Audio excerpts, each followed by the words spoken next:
아멘. 네, 오늘 우리 하나님이 인정하시는 길에 서라, 하나님이 인정하시는 길에 서라라는 제목으로 우리가 말씀을 붙잡아야 되겠는데요. 하나님이 인정하시는 그 길이 오늘 시편 1편 6절에 보면 의인의 길이라 이렇게 말씀하고 있습니다. 의인의 길. 모든 사람들은 다 죄인이거든요. 모든 사람들은 다 죄인인데 우리가 어떻게 의인이 되어지고 의인의 길에 설 수 있습니까? 바로 예수 그리스도의 십자가를 통해서 우리가 죄 문제를 해결받고 하나님 자녀가 되어지고 하나님이 우리를 의인이라 칭해 주시는 거죠. 우리 죄가 예수 그리스도의 십자가에서 다 소멸되어졌기 때문에 하나님은 우리를 보지 아니하시고 예수 그리스도의 십자가를 보고 우리를 구원받았다, 의인이라, 자녀라고 이렇게 칭해 주시는 것입니다. 그래서 우리도 예수 그리스도의 그 십자가를 바라보며 우리의 인생의 모든 여정을 가는 거죠. 그게 바로 의인의 길입니다. 그리스도의 십자가가 우리의 인생에 없다면 우리는 여전히 우리의 죄 문제를 해결하지 못하고 죄인의 길에서 우리는 길을 가게 될 것입니다. 그리고 그 죄로 말미암아 계속적인 재앙과 저주와 또 많은 고통 가운데 그 문제를 해결하지 못하고 몸부림치며 우리는 살아갈 것입니다. 그러나 죄 문제 해결받은 우리 의인들은, 하나님의 자녀들은 이제는 저주와 재앙과 고통이 아니라 모든 것이 문이요, 모든 것에서 우리는 답을 찾아내고 또 우리는 기회를 찾아내며 하나님의 계획을 이루는 그 여정을 우리는 가게 될 것입니다. 그래서 하나님이 인정하신 길에 서라, 이렇게 할 때에 우리는 복음 속에 우리는 있어야 합니다. 또 복음을 붙잡고 구원받은 자들은 하나님이 주시는 그 말씀을 우리는 붙잡아야 되고 또 그 말씀을 언약으로 붙잡고 그 언약이 성취되어지는 길로 가야 합니다. 그게 바로 하나님이 인정하시는 길이죠. 그런데 문제는 뭐냐면 많은 사람들이 하나님을 알지 못하고 불신앙 속에 있단 말이죠. 하나님이 인정하시는 길에 있지 않고 불신앙 속에 있습니다. 불신앙이란 말은 뭡니까? 하나님이 믿어지지 않는 거죠. 또 하나님의 능력이 믿어지지 않는 게 불신앙입니다. 사실 이것 때문에 오래 신앙생활을 해도 실패하는 이유가 이것 때문에 그렇습니다. 그 불신앙의 시작은 성경에만 나와 있죠. 로마서 3장 23절에 보면 모든 사람이 죄를 범하였음에 하나님의 영광에 이르지 못하더라. 이 죄는 하나님의 영광에 이르지 못하게 하는데 모든 사람에게 이 죄가 있다 그러죠. 그래서 에베소서 2장 3절에 보니까 모든 사람이 하나님의 진노 아래 살아갑니다. 이게 불신앙입니다. 그 시작이 창세기 3장 1절에서 6절에 있지 않습니까? 하나님의 말에 불순종하고 불신앙해서 이 죄 가운데, 그래서 하나님의 진노 가운데 살아가는데 그 결과가 창세기 3장 16절에서 20절 보면 모든 것이 다 재앙이 되어버렸습니다. 이 땅도 저주를 받고 그리고 이 식물들도 자라야 되는데 땅이 엉겅퀴를 내서 제대로 자라지 못하게 만들어버리고 내가 땀을 흘려서 평생에 수고하는데 그것도 제대로 안 돼요. 모든 것이 다 재앙이 되어버렸죠. 우리가 불신앙하면요, 모든 것들이 다 우리를 공격하고 우리를 실패시키는 그 길이 되어져 버립니다. 그 배후에 그 불신앙의 주인이 누굽니까? 사단입니다. 사단이 우리의 생각과 마음을 자꾸만 불신앙으로, 불순종으로 몰아가는 것입니다. 그래서 모든 것들이 축복이 아니라 모든 것들이 재앙으로 가도록, 내 인생이 재앙으로 가도록 사단이 이렇게 우리를 불신앙으로 올가매는 것입니다. 한마디로 말해서 불신앙은 사단이 우리에게 들어오는 통로입니다. 이 불신앙은요, 우리가 하나님 앞에 나아가지 못하게 만들어버립니다. 그게 창세기 3장 8절이죠. 하나님 앞에만 나가지 못하게 합니다. 하나님 앞에 서지 못하게 합니다. 하나님의 말씀을 듣지 못하게 만들어버립니다. 그래서 오늘 시편 1편 1절에 보면 불신앙한 사람들을 보고 악인들의 꾀를 쫓아간다라고 이렇게 기록하고 있습니다. 악인들의 꾀, 세상의 지혜를 따라가는 거죠. 세상의 좋은 것들, 좋은 말들을 따라갑니다. 죄인들의 길에 섭니다. 세상 사람들이 좋다고 하는 그것을 따라갑니다. 하나님 없어도 돼. 사람들이 맞다고 하는데 뭐. 오만한 자들의 자리에 앉습니다. 하나님 없는 자리. 이게 바로 불신앙하는 사람들의 모습입니다. 그래서 욥기 4장 25절에 보면 이 욥은 동방의 의인이라는 사람인데요. 사실 이 욥은 아브라함과 동시대 사람입니다. 그런데 하나님이 동방의 의인 욥을 부르지 아니하시고 아브라함을 부르셨는데, 그런데 이 욥이 굉장히 하나님 앞에서 완전해지려고 굉장히 노력한 사람이에요. 욥기 1장에도 보면 이 욥이요, 잔치를 베풀고 자기의 자녀들과 누이들이 와서 잔치를 베풀고 난 이후에 혹시 하나님 앞에 범죄했을까봐 바로 번제 드리고 제사 지내고 벌 받을까봐 바로 번제 드려서 죄 문제 해결하고, 그러니까 자기에게 혹시 죄로 말미암아 재앙이 미칠까봐 계속 염려하던 사람이거든요. 그래서 욥기 4장 25절에 보면 욥이 뭐라고 얘기를 하냐면, 그 사단이 하나님 앞에 가가지고 이제 허락을 받고 욥을 시험하잖아요. 욥이 뭐라고 고백을 하냐면, 내가 두려워하던 그것이 내게 임하고 내가 무서워하는 그것이 내 몸에 임하였도다. 평소에 염려하고 평소에 내가 두려워하던 그것이 지금 내게 임했다라고 얘기를 하고 있습니다. 평소에 우리가 불신앙하면요, 그 불신앙의 답이 우리의 인생에 온다니까요. 불신앙도 믿음이에요. 안 믿는 믿음, 그 믿음의 응답들이 옵니다. 그래서 시편 1편 6절에 보니까 불신앙에 서 있는 그 사람들을 악인으로 표현하고 있는데, 그 길은 망하리로다. 결국은 실패할 수밖에 없는 것입니다. 그래서 우리는 불신앙 버려야 됩니다. 믿음을 우리는 선택해야 됩니다. 어떠한 상황과 환경과 어떠한 문제가 내게 불합리하고 내게 손해를 주는 것 같다 할지라도 우리는 복음을 선택하고 우리는 말씀을 선택하고 믿음을 선택해야 합니다. 그게 바로 의인의 길에 있는, 하나님이 인정하시는 길에 있는 사람의 모습입니다. 그래서 성경에 불신앙의 길에 선 사람들을 보면요, 제가 이거 보면서 공통점을 발견했어요. 이 말씀을 준비하면서. 뭐냐면, 하나님의 말씀 언약 복음보다 다른 것을 보는데, 노아 시대 때 보면 사람들이, 하나님의 아들들이 사람의 딸들의 아름다움을 보고 하나님의 말씀 이거 상관없고 지금 보는 것을 따라갑니다. 육신이 좋아 보이는 것, 육신을 따라서 따라가는 거예요. 하나님 말씀 상관없는 거죠. 아브라함과 롯을 보면 창세기 13장 14절에 보면 아브라함과 롯이 서로 재산이 많아져가지고 이제는 갈라서기로 작정을 합니다. 그래서 아브라함이 조카 롯 보고, 네가 좌하면 나는 우할 테니까 네가 먼저 선택을 해라. 그런데 롯이 눈을 들어서 이렇게 바라보니까, 요단 동쪽을 이렇게 바라보니까 굉장히 물이 풍성하고 기름지고 풀도 많고, 뭐라고 표현했냐면 여호와의 동산 같더라. 롯이 눈을 들어서 바라보니까 여호와의 동산 같더라. 그러니까 이 세상 기준과 또 내 이익과 이 모든 것들을 보고 바라보니까 맞는 것 같은데 하나님하고는 상관없는 거죠. 창세기 28장 6절에서 9절 보면 야곱과 에서에 대한 얘기가 나오거든요. 이제 야곱이 형의 장자권, 아버지를 속여서 그 장자의 축복을 받잖아요. 그래서 에서가 열받아가지고 야곱을 죽이려고 할 때 이 야곱이 형 에서를 피해서 삼촌 라반의 집으로 이제 가게 되어집니다.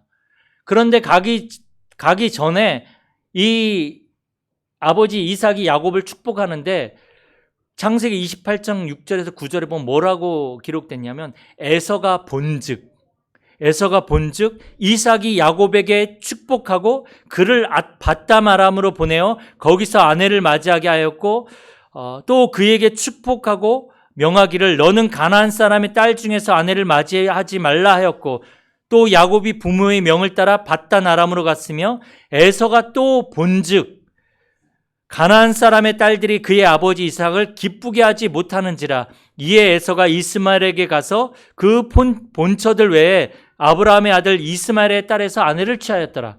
에서가 봤단 말이에요. 뭘 봤냐면 아버지가 야곱을 축복하는 것을 보고 아버지가 언약의 말씀에 근거해서 너는 이 가나안 땅에서 아내를 맞이하지 말고 밧담 아람 거기가 이제 아브라함이 살던 곳이거든요. 글로 가서 거기서 아내를 맞이해라. 야, 이 에서가 다 들어요. 지금 하나님의 말씀에 근거해서 하는 말들과 하나님의 축복하는 모습들과 다 들었어요. 보니까, 그리고 또 이렇게 보니까 자기 아내들이 지금 아버지를 기쁘게 하지 못하는 거예요. 그래서 이 에서가 가서 이스마엘의 딸들에게 가서 거기에서 아내를 취해버리는 거죠. 이 에서가 보는 눈은요, 뭐냐면 말씀하고 상관이 없습니다. 하나님하고 상관이 없는 거죠. 자기의 기준을 가지고 모든 것들을 보니까 말씀이 아는데도 불구하고 말씀대로 선택하지 못하는 거죠. 그래서 육신의 기준을 가지고 아내들도 선택을 하는 거예요. 이게요, 틀렸다 맞았다의 얘기가 아니라 지금 내가 선택하고 지금 내가 판단하고 지금 내가 가는 이 모든 것의 기준이 뭐냔 말이죠. 그 기준이 하나님과 상관이 없다는 거예요. 말씀을 이 에서가 안 들었겠습니까? 지금 들었는데.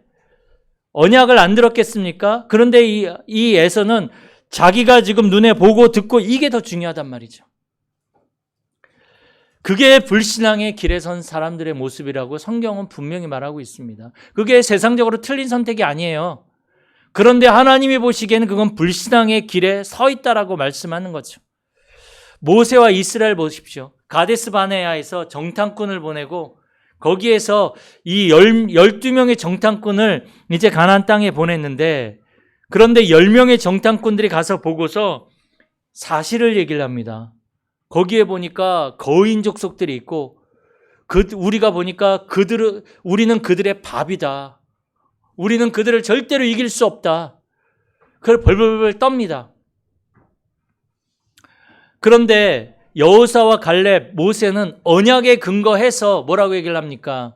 아니다. 하나님이 저 땅을 우리에게 주셨다. 물론 보이는 것은 우리의 힘은 연약하고 우리의 힘은 아무것도 할 수 없는 존재인 것 같지만 하나님은 분명히 저 땅을 우리에게 주셨다. 세상 사람들이 보기에는 그게 틀린 말이거든요. 그런데 하나님이 보시기에는 10명의 정탐꾼들이 틀린 거죠. 왜냐하면 그들이 얘기한 모든 것은 언약에 근거해서 선택을 한 게 아니거든요. 자, 그래서요, 불신앙함은요, 결정적인 순간에 결정적인 선택을 하거든요. 그런데 그 선택이요, 이스라엘 백성들은 어떻게 됐습니까? 이스라엘 백성들은 40년 동안 광야에서 뺑뺑이 돌고 그 애굽에서 나온 1세대들은 광야에서 다 죽었습니다. 결정적인 순간에 결정적인 선택을 하는데 그게 굉장한 영향을 미치는 거죠. 우리가요, 믿음에 선택한 것이 사실은 아무것도 아닌 것 같은데 우리의 후대들과 영원으로 연결되어지는 그러한 선택을 할 수 있습니다. 그래서 우리는 불신앙하면 안 되는 것입니다. 노아도 마찬가지죠. 그 시대의 사람들은 정말 결정적인 순간에 결정적인 선택을 했는데 다 죽었단 말이죠. 그러나 노아는 미치광이라는 소리를 듣고 그렇게 방주를 지었는데 노아를 통해서 하나님은 모든 축복을 다 이어가게 하셨습니다. 야곱과 에서도 마찬가지죠. 아브라함과 롯도 마찬가지죠. 우리는 정말 결정적인 순간에 믿음을 선택하는 우리 모든 성도님들이 되어지길 축복합니다. 제가 이번에 우리 이승학 목사님 교회에 가서 좀 이렇게 많은 얘기들을 하고 또 보고 성도들도 만나고 이렇게 했는데 많이 나갔어요. 그 교회 성도님들이 반 이상이 나갔어요. 근데 이렇게 얘기를 들어보니까 나간 이유가 뭐 여러 가지예요. 이사도 가기도 했고 했는데 한 예를 이렇게 들으시더라고요. 그 교회에서 이제 식사를 점심에 했는데 이게 하시던 분이 너무 힘든 거예요. 그래서 우리 이렇게 하지 말고 그러면 간단하게 빵이나 이런 것들을 먹자. 그랬더니 이제 한쪽에서는 아니 사모가 하면 되지. 그거를 왜 못하냐. 그래도 와서 밥 먹어야지. 그러니까 사모님은 난 못한다. 음식도 못하고. 이러 보니까 시험 들어서 나가시고. 그리고 빵을 했더니 그 빵 때문에 어떤 분이 또 화가 나가지고 자기가 하겠다면서 많은 것들을 가지고 왔는데 그거를 이제 목사가 제대로 안 먹었는지 그것 때문에 시험 들어서 나가고. 그러니까 이게요. 제가 그 얘기를 가만히 들으면서 그런 생각을 하게 되더라고요. 사실 불신앙에 빠지는 것은요. 이런 어떤 말씀이나 이런 것보다도 사소한 일에 우리는 사람과의 관계와 말과 또 나의 어떠한 그 자존심, 이거 가지고 사실은 보니까 불신앙에 빠지기도 하고 무너지기도 하더라고요. 그래서 저희는 우리가 교회도 마찬가지지만 처음부터 시작할 때 그랬지만 일보다도 정말 하나님의 말씀, 그죠? 하나님의 말씀과 예배와 은혜 받는 일에 우리가 정말 우선순위를 둬야 된다. 우선순위. 이런 마음이 확 오더라고요. 우리가 가는 모든 여정들이 사실은 우리가 하나님이 우리에게 은혜로 주신 이 구원과 또 하나님이 우리의 길을 열어주신 이 말씀과 또 하나님이 우리에게 주신 힘을 우리가 날마다 얻어야 되고 이게 1순위가 되어져야 되는데 우리가 다른 거 하면서 힘 빠지면 안 되겠다라는 생각들이 오더라고요. 한 20분이 나가셨더라고요, 이번에. 그래서 참 마음이 좀 안타깝긴 했습니다. 그래서 우리 교회와 우리는 불신앙의 길에 서지 말고 정말로 믿음의 여정에 언약의 여정에서는 우리 모든 성도님들이 되어지길 축복합니다. 그래서 이제 우리는 언약의 여정 속으로 들어가야 합니다. 언약의 여정 속으로. 언약의 여정 속으로 들어가는 그 시작이 뭡니까? 우리를 이 속으로 집어넣으신 하나님의 방법, 그 열쇠가 뭡니까? 그리스도입니다. 그리스도의 십자가 말고는 없습니다. 우리가 사실은 이 불신앙의 길에 또 사망의 길에 죄의 길에 있을 수밖에 없었던 그 이유가 뭡니까? 바로 첫 번째 말씀드렸던 것처럼 하나님의 말에 불순종해서 죄 가운데 빠지고 그리고 지옥 배경 속에 사단의 권세 아래 살아갈 수밖에 없는데 하나님이 십자가에서 이 문제를 다 해결하셨단 말이죠. 피 흘리시고 죽으시고 부활하시고 성령으로 우리와 함께 하신단 말이죠.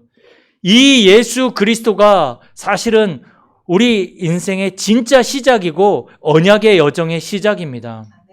그래서 오직 그리스도란 말을 우리가 이거를 굉장히 중요하게 붙잡아야 됩니다.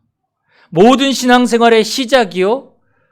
이것이 바로 우리가 평생 살아가면서 유일하게 마지막 순간에 부를 이름이요. 답이 되어져야 됩니다. 그래서 로마서 5장 8절에 보니까 우리가 아직 죄인 되었을 때에 그리스도께서 우리를 위하여 죽으심으로 하나님께서 우리에 대한 자기의 사랑을 확증하셨느니라. 요한복음 3장 16절에 하나님이 세상을 이처럼 사랑하사 독생자를 주셨으니 이는 누구든지 저를 믿는 자마다 멸망치 않고 영생을 얻게 하려 하심이라. 이게 하나님의 방법이거든요. 하나님의 사랑의 표현입니다. 그리스도. 그래서 갈라디아 2장 16절에 보면 사도 바울은 사람이 의롭게 되는 것은 율법의 행위로 말미암음이 아니요 오직 예수 그리스도를 믿음으로 말미암은 줄 알므로 우리도 그리스도 예수를 믿나니. 예수 그리스도를 믿음으로 우리가 의롭게 되어지는 것이고 우리가 하나님의 자녀로 살아가는 거죠. 요한복음 1장 12절에 영접하는 자 곧 그 이름을 믿는 자들에게는 하나님의 자녀가 되는 권세를 주셨으니. 정말 우리 교회는 오직 그리스도만 남는 어떠한 그 상황 속에서도 죽음 앞에서도 예수가 그리스도이심을 고백하는 우리 모든 성도님들이 되어주기를 축복합니다.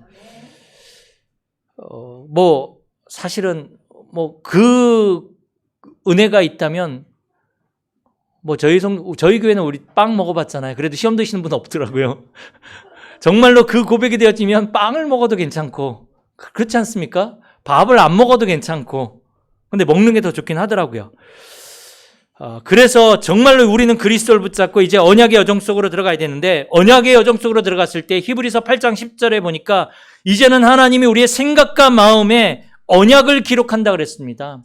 우리가 언약을 담아야 됩니다. 우리 안에 다른 내 생각을 담는 것이 아니라, 상처를 담는 것이 아니라, 어떠한 어려운 문제에 우리가 사로잡혀서 그것에 잡히는 것이 아니라, 하나님의 그 말씀을 내 생각과 마음에 매 예배 때마다 또 혼자 있을 때 계속 담아야 됩니다. 더 이상 생각이 내 인생을 끌고 가지 못할 만큼, 그것이 내 인생을 끌고 가면 결국은 나에게 남는 건 상처고, 결국은 미움이고 다툼이고, 결국은 나를 황폐하게 만들어버립니다. 말씀이 남아야죠. 그래서 시편 1편 2절에 보니까 오직 여호와의 율법을 즐거워하여 주야로 묵상한다 그랬습니다. 뭡니까? 말씀을 따라가는 겁니다. 말씀을 따라가는 것. 하나님이 인정하신 그 언약의 여정 속에 있는 자는 말씀을 따라갑니다. 시편 1편 6절에 보니까 이 길이 바로 여호와께서 인정하시는 길이라 그랬습니다. 여호와께서 인정하시는 길. 그래서 이제 우리는 보게 될 것입니다. 이 언약의 여정 속에서 무엇을 보게 됩니까? 출애굽기 19장 4절입니다. 이 애굽에서 나온 이스라엘 백성들에게 주신 말씀이죠. 내가 애굽 사람에게 어떻게 행하였음과 내가 어떻게 독수리 날개로 너희를 업어 내게로 인도하였음을 너희가 보았음이라. 하나님이 우리를 어떻게 구원하시고, 하나님이 우리에게 어떻게 응답하시고, 하나님이 우리를 어떻게 인도하신지를 우리는 분명히 보게 될 것입니다. 그 하나님의 인도. 언약의 여정 속에 있는 사람은 하나님의 인도를 받게 되어져 있습니다. 그래서 이제 언약의 여정 속에 하나님이 인정하시는 길에 있는 사람은 하나님이 주신 응답을 받게 되어져 있습니다. 시편 23편 1절에서 4절에 보면 다윗은 이렇게 고백을 하고 있습니다. 여호와는 나의 목자시니 내게 부족함이 없으리로다. 부족함이 없는 인생이 됩니다. 그 속에 있는 사람들은. 이 말을 오해하시면 안 됩니다. 막 물질적으로 풍성하고 내가 원하는 것 다 채워지고, 그게 아니죠. 그 어떤 것도 문제되지 않는 그 누림의 축복을 하나님이 우리에게 주시는 것입니다. 여호와는 나의 목자시니 내게 부족함이 없으리로다. 그가 나를 푸른 풀밭에 누이시며 쉴만한 물가로 인도하시는도다. 우리의 모든 것들을 하나님이 아시고 우리를 인도해 가시는 것입니다. 그리고 내 영혼을 소성시키시고 자기 이름을 위하여 의의 길로 인도하시는도다. 우리의 인생을 여호와의 이름을 걸고 하나님이 책임져 주시는 것입니다. 여호와의 이름을 걸고, 우리는 그런 존재들이에요. 그 속에 있는 사람들입니다. 그래서 다윗은 고백하죠. 내가 사망의 음침한 골짜기로 다닐지라도 해를 두려워하지 않을 것은, 사망의 음침한 골짜기 있으면 두려울 수밖에 없죠. 그런데 내가 해 받을 것을 두려워하지 않을 것은 주께서 나와 함께 하심이라. 언약의 여정 속에 있는 사람은 하나님이 나와 함께 하심을 알기 때문에 그 어떤 것도 두려워하지 않습니다. 그 어떤 문제도, 그 어떠한 환난이나 핍박도 두려워하지 않습니다. 왜요? 주께서 나와 함께 하시기 때문에. 어떻게 해요? 주의 지팡이와 막대기로 나를 안위하시나이다. 지팡이는 뭡니까? 길을 이렇게 찾을 때 지팡이를 쓰죠. 막대기는 쫓을 때, 어떤 개나 어떤 동물을 쫓을 때 막대기란 표현을 쓰죠. 똑같은 건데, 하나님이 나의 지팡이와 막대기가 되셔서 나를 인도하시고 나를 공격하는 그 모든 것에서 나를 지켜주신다는 것입니다. 이게 우리가 받을 응답입니다. 그래서 이것을 깨달은 욥은 욥기 23장 10절에 보니까, 그러나 내가 가는 길을 그가 아시나니 그가 나를 단련하신 후에는 내가 순금같이 나오리라, 정금같이 나오리라. 나의 가는 길을 하나님이 아시면 끝이잖아요. 언약의 여정 속에 있는 사람은 하나님이 다 아셔요. 그렇다면 내게 오는 문제와 이 사건들과 일들과 만남, 이건 하나님이 다 아시는 거예요. 나만 알고 있고 하나님 모르신다고 착각하시면 안 됩니다. 오직 내가 가는 길을 그가 아시나니, 하나님이 아시나니, 내가 단련된 후에는 내가 정금같이 나오리라, 순금같이 나오리라. 순금은 변함이 없잖아요. 가치가 있잖아요. 이게 우리가 받을 응답입니다. 그리고 출애굽기 19장 5절에서 6절 보니까 하나님이 이스라엘 백성들에게, 지금 사실은 어떻게 보면 이 이스라엘 백성들은, 출애굽에 나온 이스라엘 백성들은 난민입니다. 난민. 보잘것없고 군대도 없고 뭐 광야에서 이렇게 돌고 있는데 얼마나 이게 먼지를 뒤집어 쓰고 그랬겠습니까? 그러니까 이스라엘 백성들이 어느 지역입니까? 그 지역에 들어가니까 그 여자들을 보고 환장하잖아요. 왜냐하면 광야에서 먼지 뒤집어 쓰고 이런 여자들만 보다가 거기 보니까 화장도 하고 정말 그런 여자를 보니까 이스라엘 백성들이 막 눈 들어가가지고 막 가가지고 이렇게 같이 동침하고 막 이런 사건들도 나옵니다. 그러한 지금 상황인데 하나님이 그런 이스라엘 백성들에게 뭐라고 말씀하시냐면, 세계가 다 내게 속했다. 세계가. 너희가 내 말을 잘 듣고 내 언약을 지키면 너희는 모든 민족 중에서 내 소유가 되겠고 너희가 내게 대하여 제사장 나라가 되며 거룩한 백성이 되리라. 지금 너희들이 지금 난민 같고 아무런 정말로 보잘것없는 그러한 사람들이지만, 그러나 너희들이 알고 있는 애굽부터 시작해서 전 세계가 내게 속하였기 때문에 너희가 내 말을 듣고 내 언약을 지키면 너희가 이제는 내 소유가 되겠고 이 세상을 지금 다스리는 이 하나님의 소유가 되겠고, 그리고 제사장 나라가 되며, 그러니까 모든 나라를 살리는 제사장 나라가 되는 거예요. 아니, 난민 같은 힘도 없는 이 이스라엘 백성들이 어떻게 모든 나라를 살릴 수 있습니까? 그런데 하나님의 말씀과 언약을 붙잡고 가면, 다시 말해 언약의 여정을 가면 하나님이 너희를 통해서 일을 하시겠다는 거죠. 저와 여러분들이 보잘것 없습니까? 그러나 하나님의 말씀을 붙잡으면 난민과 같은 아주 형편이 어려운 상황과 같은 지금 처지를 할지라도 하나님이 우리를 통해서, 하나님은 모든 사람을 살리는, 모든 나라를 살리는 그 축복을 우리에게 주신다는 것입니다. 그리고 너는 이 말을 이스라엘 자손에게 전할지니라. 후대도 이제 살아나게 되는 것이죠. 우리의 후대가.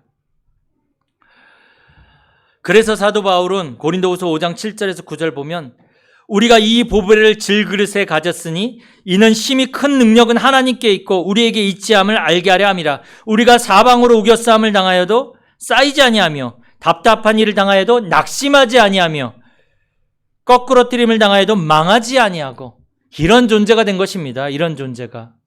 이게 우리가 받을 응답이에요. 거꾸러뜨리는 일들이 없는 게 아니라 그런 일들이 온다 할지라도 우리는 망하지 않는다는 거죠.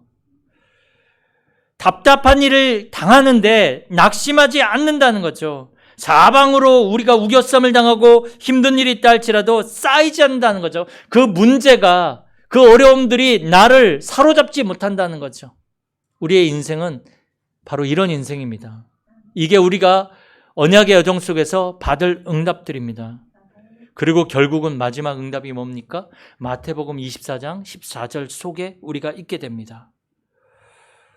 이 천국 복음이 모든 민족에게 증언되기 위하여 온 세상에 전파되리니 그제야 끝이 오리라.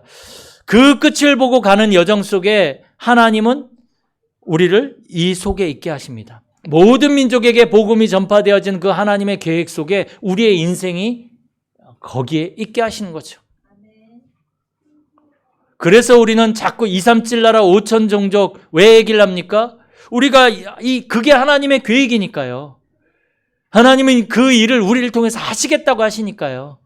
그래서 하나님은 우리에게 우겨쌈을 당해도 쌓이지 아니하고 답답한 일을 당해도 망하지 아니하고 그 응답들을 하나님은 계속적으로 우리에게 주시는 것입니다. 저와 여러분들은 하나님이 인정하시는 그 언약의 여정 속에 인정하시는 길에 있습니다. 그 근거가 뭡니까? 예수가 그리스도이고 나의 모든 문제 해결자이심이 믿어지는 것입니다. 이제 조금 우리의 모든 여정 속에서 말씀만 붙잡고 하시면 됩니다. 말씀만, 사건이 와고 문제가 와도 언약으로 딱 붙잡고 기도하시면 됩니다. 이제는 우리가 기도해야 될 때입니다. 그래서 우리가 금토일도 얘기를 하고 있지 않습니까? 계속적으로 우리가 이 속에서 하나님이 우리 교회를 향하신 그 계획과 우리 개인을 향하신 하나님의 계획을 우리는 분명히 붙잡고 보고 가야 합니다. 이번 주에 하나님의 어떤 만남을 통해서